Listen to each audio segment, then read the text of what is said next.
Et salut à tous. Bon, ce matin, ça faisait un petit moment que j'avais envie de vous faire ça. Je vais vous emmener avec moi pour faire la mélangeuse. Donc on va tout de suite sortir le Farmal avec la mélangeuse. Et après je vous fixerai le téléphone dans la cabine du télescopique. Comme ça vous aurez l'impression d'être à ma place dans le télescopique. Bon, il fait pas super chaud ce matin.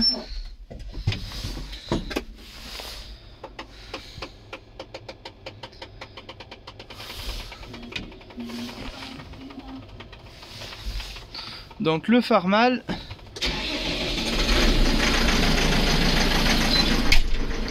pour ceux qui ne connaissent pas, le Farmal c'est le plus petit tracteur de l'exploit.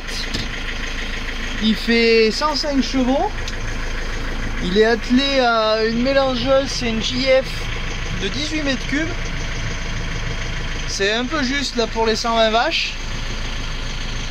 Donc là j'ai tout ce qui est pour les commandes hydrauliques de la mélangeuse, donc qui fonctionne avec le distributeur 2. Et donc là c'est le boîtier de contrôle de la mélangeuse. Donc hier j'ai déjà chargé mes concentrés, enfin que la farine et les minéraux. Donc là ça me propose voulez-vous continuer, je fais oui. Et voilà, ça me met sur mon écran de chargement. Et donc j'ai un autre petit boîtier dans le télescopique, plus petit que celui-là, qui va m'afficher ce que je dois mettre, la quantité. Et là c'est ce que j'ai mis. Donc il fallait 350 kg de céréales, j'en ai mis 355.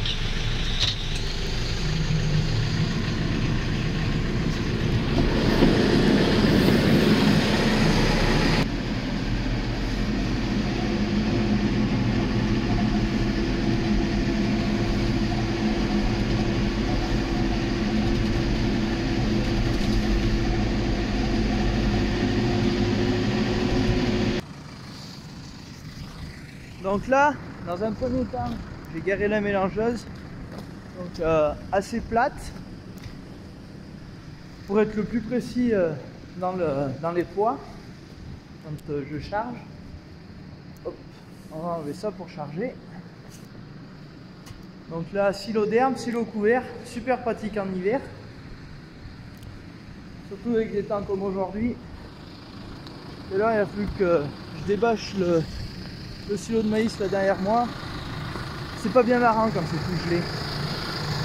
Bon, on a de la chance, il a pas neigé beaucoup. On s'attendait à bien pire. Donc là on va commencer par le foin, ensuite tourte au colza, tourte au soja et la corne gluten. Allez, je vous emmène dans le télescopique.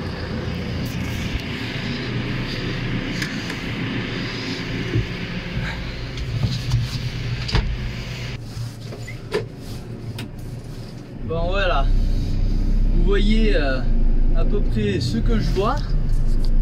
Attendez, je vais refixer un peu, voilà.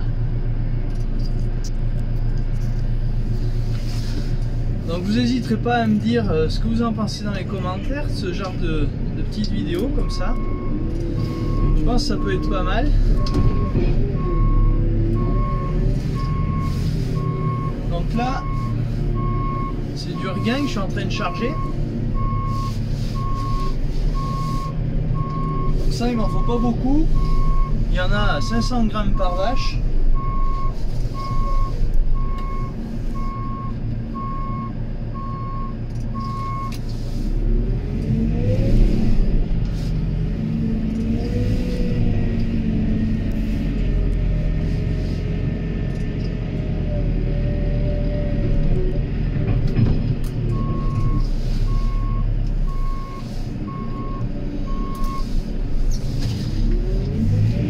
L'enrubanage, il faut faire gaffe à le mettre bien au milieu, sinon ça a tendance à mal se mélanger après.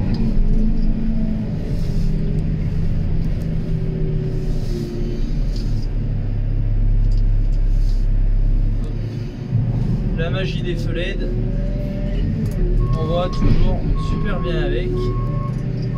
C'est vraiment agréable. Autant comme là dans le bâtiment de jour où la nuit c'est vraiment royal quoi.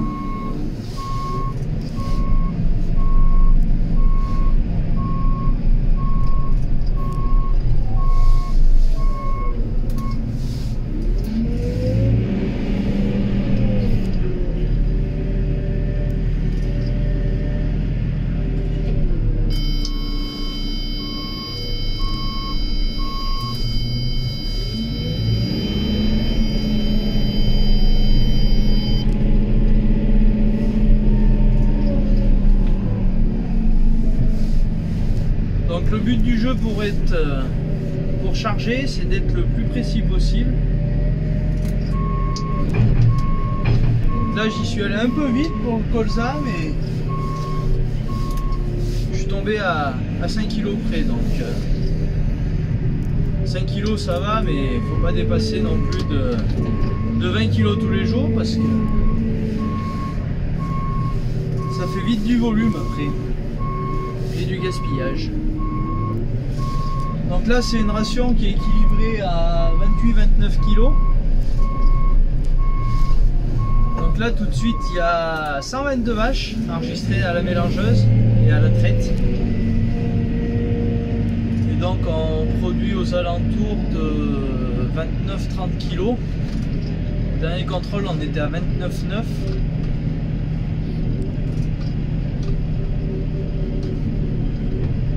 En ce moment c'est assez calme, il n'y a pas beaucoup de vélage.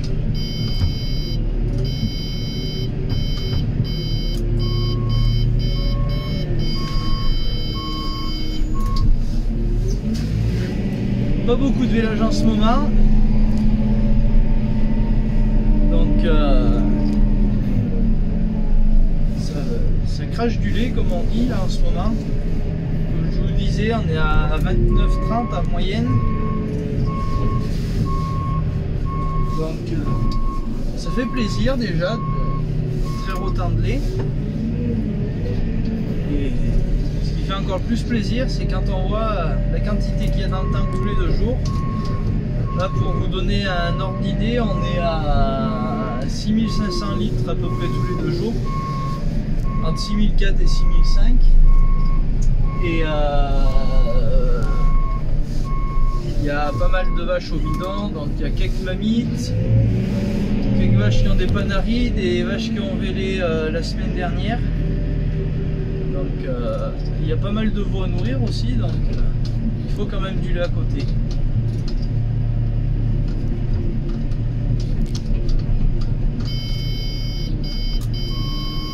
Et donc là, c'était le corn gluten. Donc après, je vais charger l'herbe.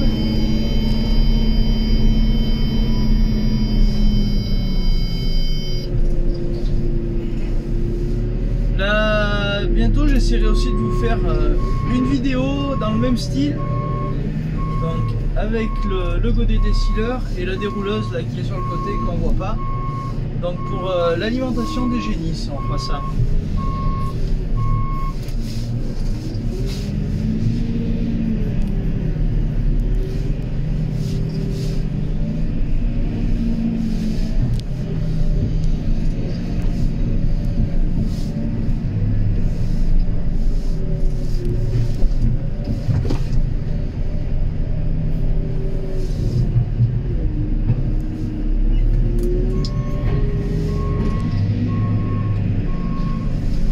On n'a pas de godet décileur, on n'a que le grappin, donc j'essaye de m'appliquer le mieux possible pour faire un front d'attaque propre.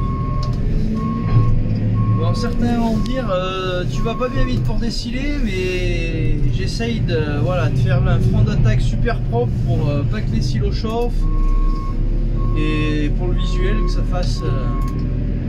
fasse propre quoi. Pas toujours évident, surtout dans l'herbe, c'est un peu compliqué. Mais bon, ça se fait tranquillement.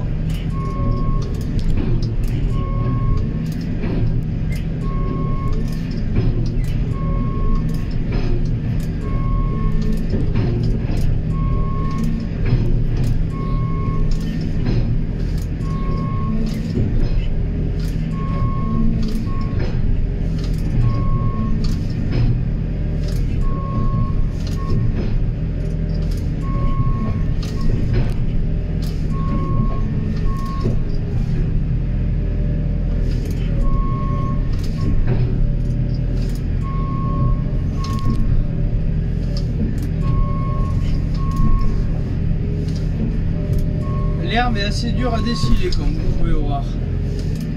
C'est vachement tassé. Et par contre le fait que l'herbe soit pas très sèche cette année, enfin que le silo d'herbe soit pas très sec cette année, c'est plus facile à déciler que quand c'est sec. Quand c'est sec ça se défait un peu par morceaux et moi j'aime pas, ça fait un front d'attaque dégueulasse après.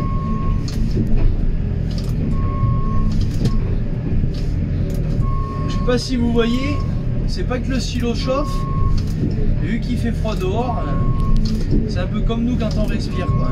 C'est pas que le silo chauffe. Au contraire, le silo il est super bien stable, celui qui est dedans. Il a beaucoup moins de variations de température. Et comme je vous disais, il est facile à utiliser, surtout en hiver. Donc il y a des années, quand on a beaucoup de paille, cette année c'était pas le cas, on met des bottes 30 dessus pour pailler le bâtiment des génisses à côté. Et cette année, on n'a pas pu en mettre, du coup il a fallu mettre des boudins sur le silo. On a juste mis deux bottes carrées qui traînaient, qu'on avance au fur et à mesure du front d'attaque pour pas que l'air parte sous le silo, enfin sous la bâche. Et de ce fait, ça chauffe pas du tout. Il y a un petit peu d'abîmé à enlever dans les coins, mais ça représente pas grand chose. Je l'avais fait hier en plus.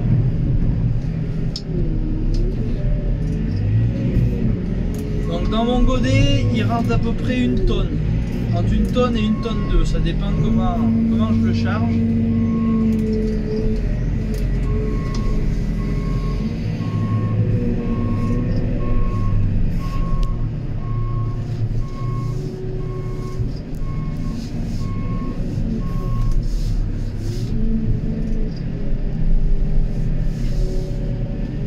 Donc là, à l'heure à laquelle la vidéo va sortir, j'aurais tourné ça samedi matin, donc la vidéo devrait sortir vers les midi, je pense. Donc on n'attaque pas bientôt le matin, on attaque vers les 7h30, 8h, traire. Et donc là, vu qu'on est samedi, en plus on est tous les deux avec mon oncle. Donc moi j'ai traité ce matin, mon oncle s'est occupé des logettes, des veaux là-haut. Moi j'ai traité et maintenant là je vais m'occuper, donc je suis en train de faire la mélangeuse et après je m'occupe de l'alimentation des génisses. Et en général le samedi je donne pour 2 jours pour avancer pour le dimanche.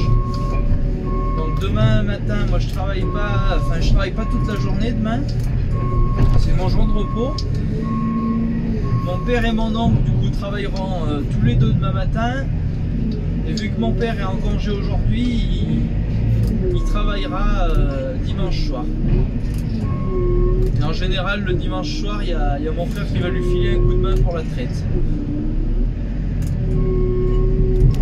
Donc on est en train de réfléchir à une autre organisation pour que tout le monde tourne pareil sur les week-ends.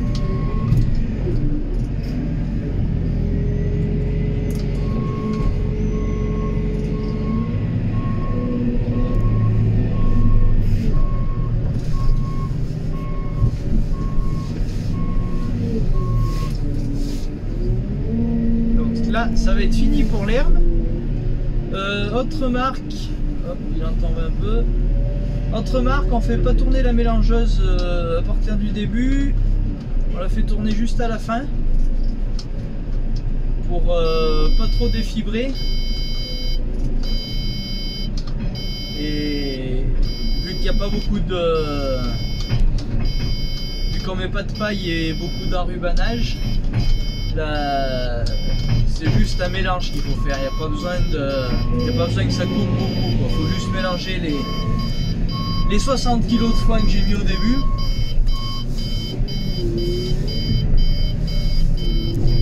Ça va relativement assez vite quand même. manque un peu. Désolé pour le bip bip. Il me manque juste 30 kilos en plus.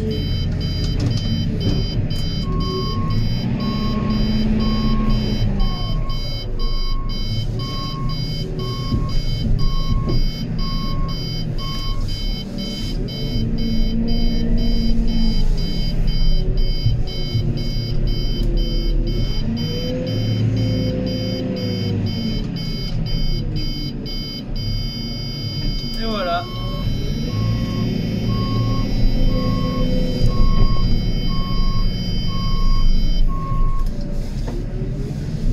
Allez, maintenant on va passer au maïs. Donc il faut passer de l'autre côté.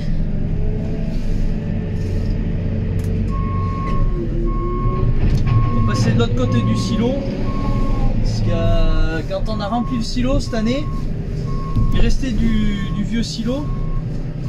Donc quand on remplit de ce côté, on vide les remorques de ce côté, et il restait du vieux silo. Du coup on a commencé par faire ranger le vieux silo avant de commencer du côté du nouveau. C'est pour ça il faut changer de côté.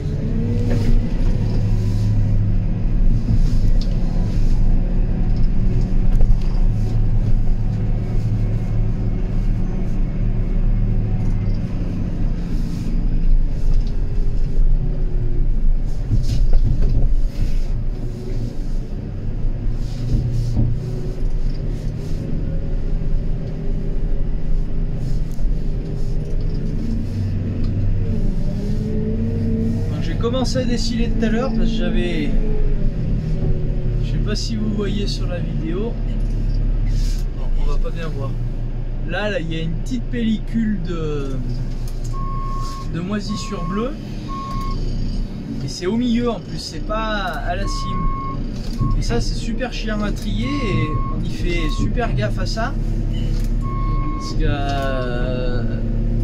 il y aurait vite moyen d'envoyer des vaches en l'air avec ça. Donc on est super vigilant sur le triage d'ensilage abîmé. Il y en a qui ne le font pas. Je sais pas si c'est bien ou si c'est mal, mais nous par précaution on préfère le faire. Donc là en maïs il m'en faut quand même pas mal. Il me faut 2 tonnes 8.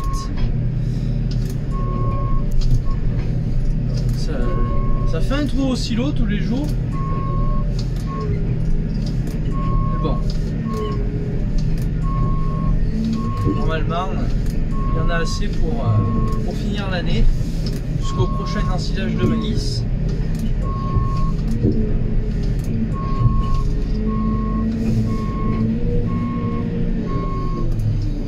J'arrive pas à déciler tout d'un coup. Le front d'attaque il fait pas loin de 3 mètres, donc ça fait vite un tas quand même.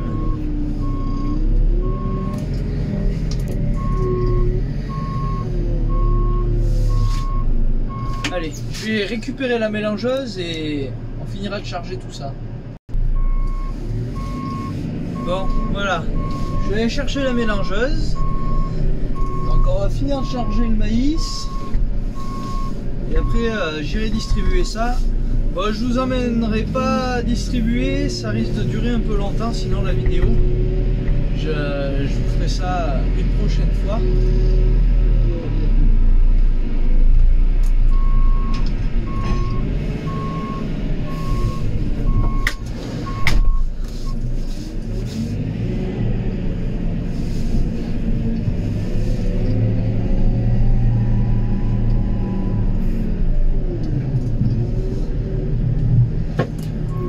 Il en rentre un peu moins dans le godet, il rentre que 800 kg, ça fait un peu plus de godet vu qu'il y a 2 tonnes 8 à mettre quand même. Le plus gros godet irait pas plus mal des fois pour charger, mais bon, on y arrive bien quand même.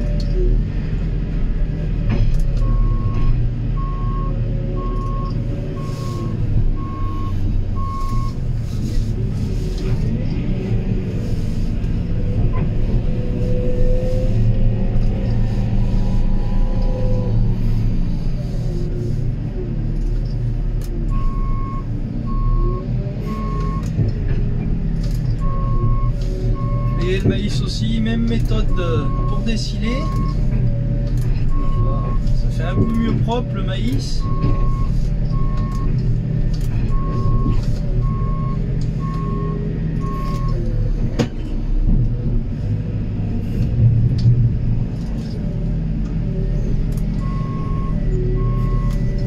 Pour chauffer le maïs, c'est encore pire que l'herbe et ça déteste les variations de température. Donc le gel, le dégel, un peu de soleil l'après-midi, il n'en faut pas beaucoup pour le contrarier, que ça se mette à chauffer et qu'il y ait de la moisissure. Et le pire de ces... Donc le gros silo, on essaye de le faire manger en hiver. L'été dernier, on s'est retrouvé à le faire manger en été. On s'est juré de ne plus recommencer. Le front d'attaque chauffait et en plus ça créait des moisissures rouges sur les 50 premiers centimètres. Et les moisissures rouges, je ne sais pas s'il y en a qui connaissent, mais elles sont super mauvaises pour les vaches. Ça les fait avorter. Donc la plupart de nos vaches sont en gestation, donc c'est con de toutes les flinguer pour une moisissure dans le maïs. Donc on triait à chaque fois avant de charger pour être sûr qu'il ne reste rien. S'il y en a un qui veut me proposer une solution efficace et rapide pour trier le maïs, on est preneur d'idées sans problème.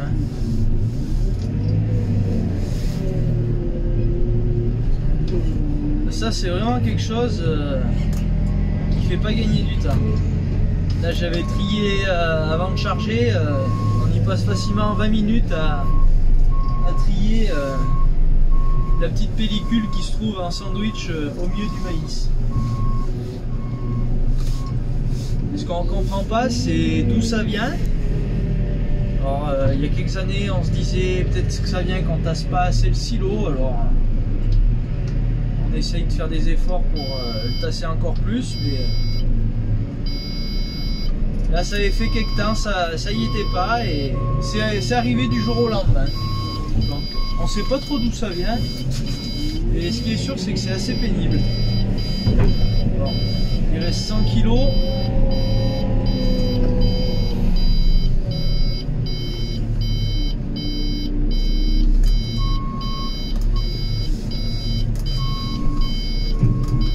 De gratter un peu le long du mur. Voilà, nickel. Il faudra que je coupe la vache avant de recharger pour demain. Et donc le samedi aussi, on prépare la mélangeuse du dimanche. Par contre on met pas le maïs parce que sinon c'est impossible à la redémarrer.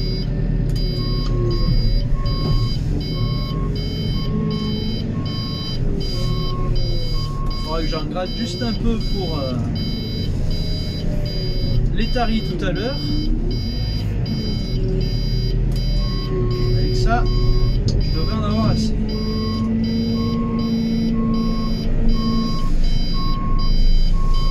Après, la ration là, elle est programmée pour 52 kg par vache. Et ben, en fonction des jours et ce qui reste à l'auge, soit j'en rajoute un peu, soit je diminue.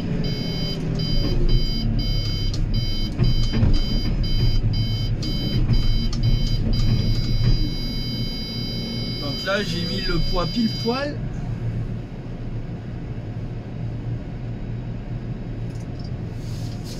Donc là j'ai juste ce qu'il me faut, donc c'est nickel. Allez, je vais aller distribuer ça.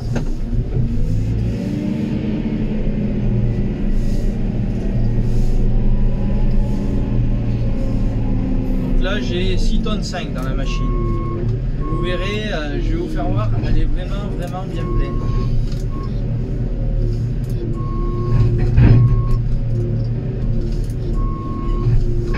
Allez, j'en aurai assez pour les tarifs tout à l'heure.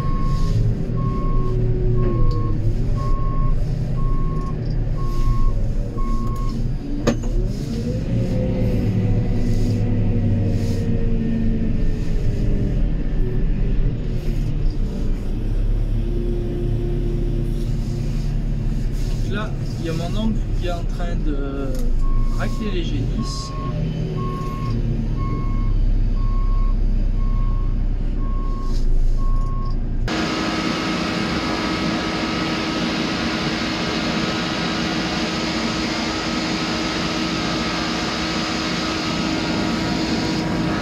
Bon, comme vous pouvez voir, la mélangeuse est vraiment bien pleine. Donc moi je vais les distribuer. Demain il y aura certainement une vidéo transport fumier. Bon, c'est une petite vidéo courte mais je voulais la sortir rapidement. Et donc moi je vous dis à la prochaine. Et je vous souhaite à tous un bon week-end et une joyeuse Saint-Valentin. Allez, ciao tout le monde!